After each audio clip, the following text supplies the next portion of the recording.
Okay, hope everyone is staying healthy and positive. Um, so this will be a presentation about course selection for the coming semester for 2020.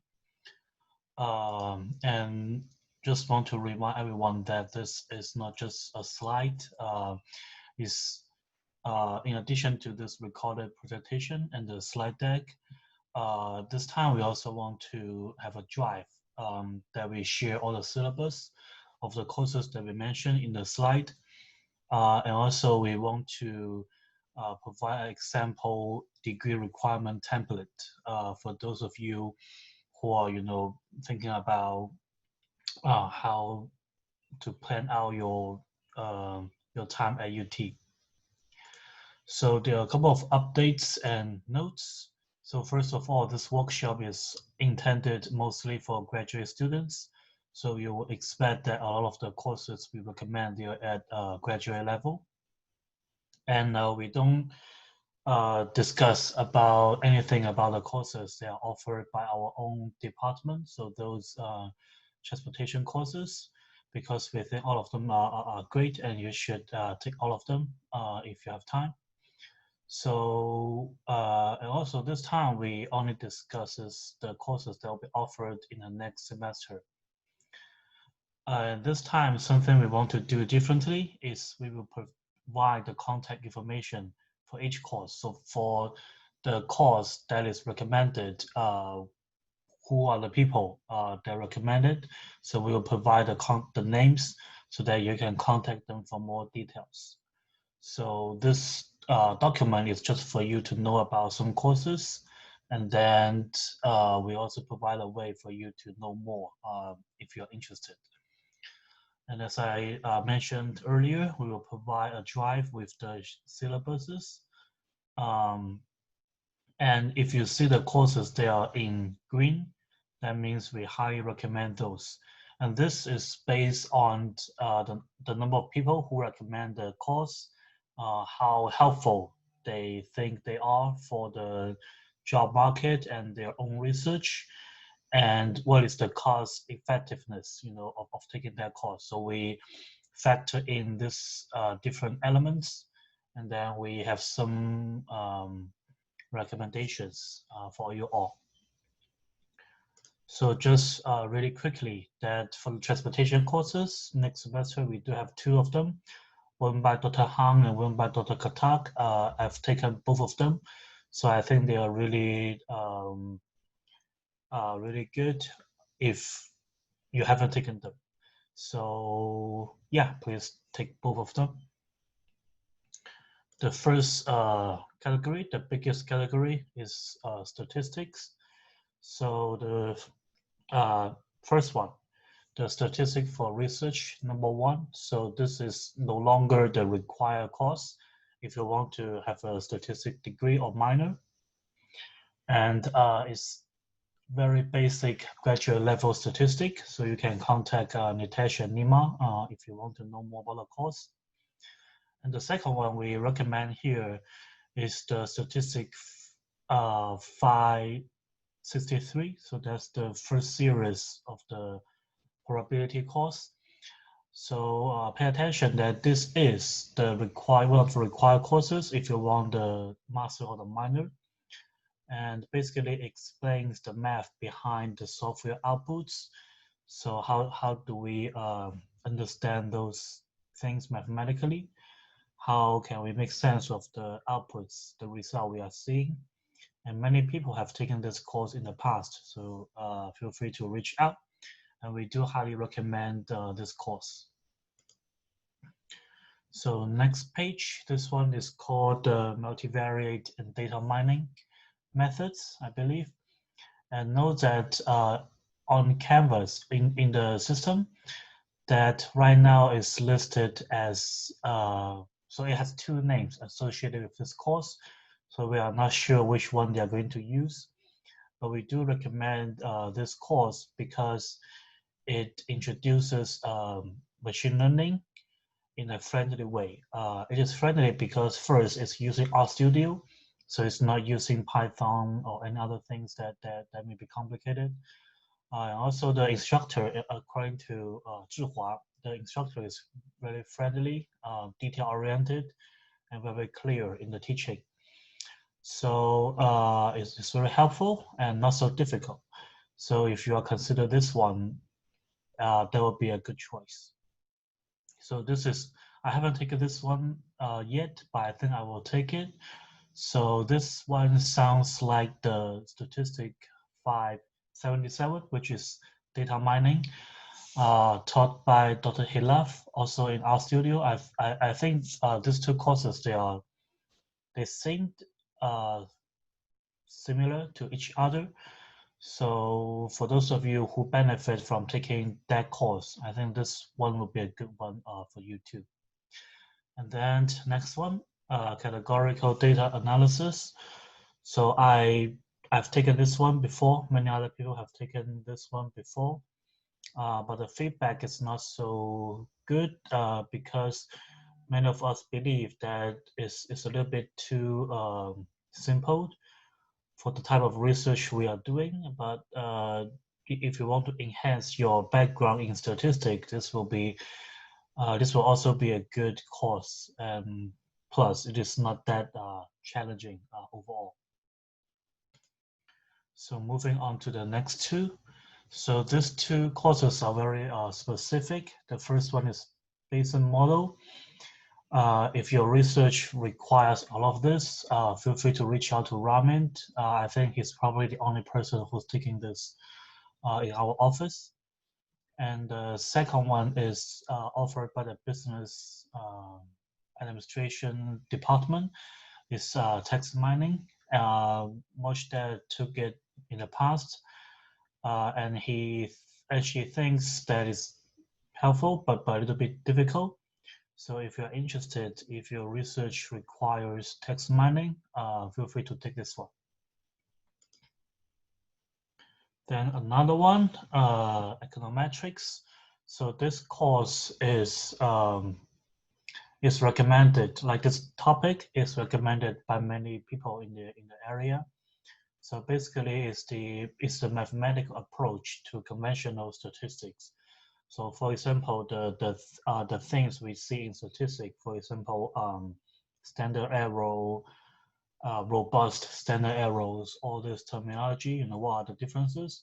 What are the assumptions when we run regression modeling? How do we understand the differences, mathematically? So I think if you ask 1,000 people, I think 900 of them will say that this is a challenging but helpful course. So it's up to you how you want to, whether or not you want to take it. But as someone who has taken it before, I would say that it is taught very differently compared to many other statistics courses, and it's time consuming. So if you want to know more, feel free to reach out to me, Nitesh or Abubak. We can all tell you about how we like or don't like about the course. But this is a requirement for the next course in the same series. So there is equal 583 that will be taught in the spring semester. That is the econometrics #2. So that one, many people find it helpful for that one after taking this one. So yeah, again, it's up to you. So computer science and programming courses. And surprisingly, that for the next semester, there are only two. They are recommended. They are offered by many colleagues.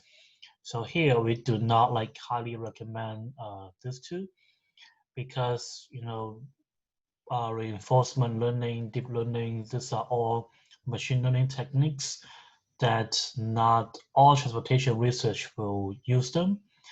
And for those of you who are, who are more job oriented than research oriented, if you are not looking for data mining jobs, then you probably don't need to use any of machine learning for your job. So that's why we list them here, but we do not highly recommend both of them because they are difficult and time consuming.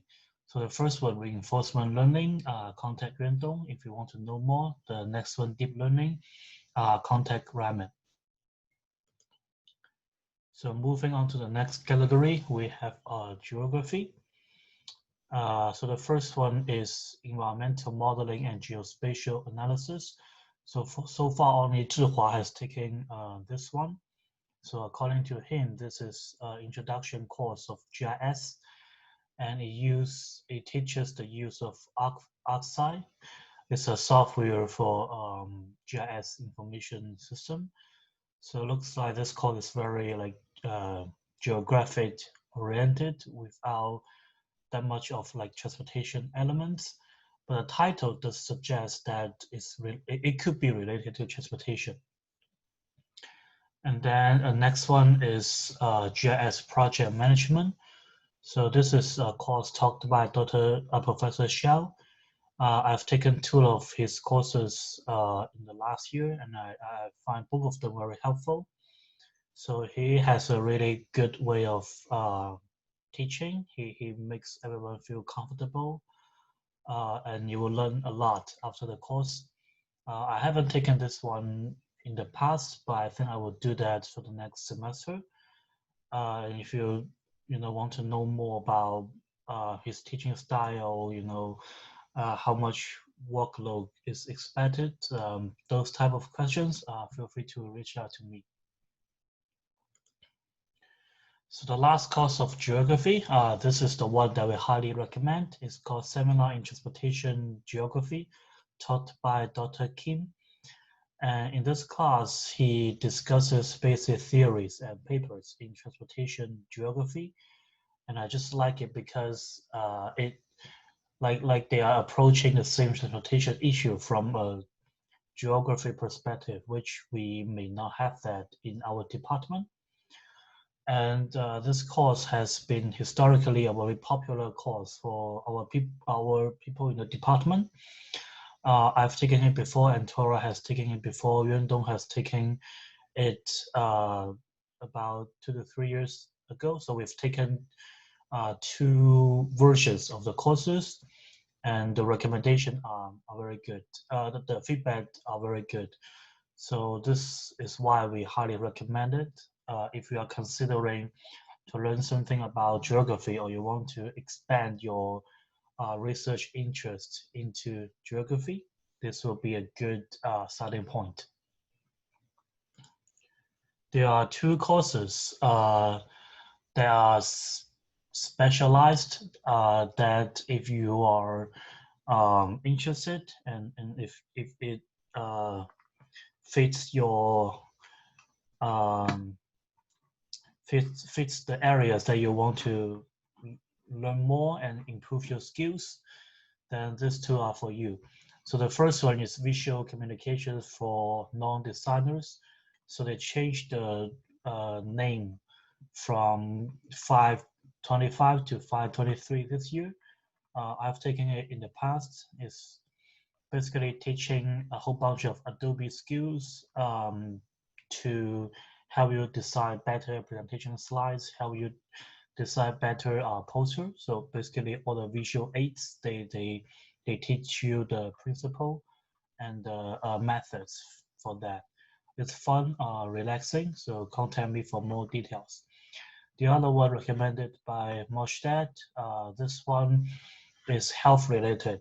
So yeah, and I imagine this course will become more popular, especially under the COVID-19 situation we have here.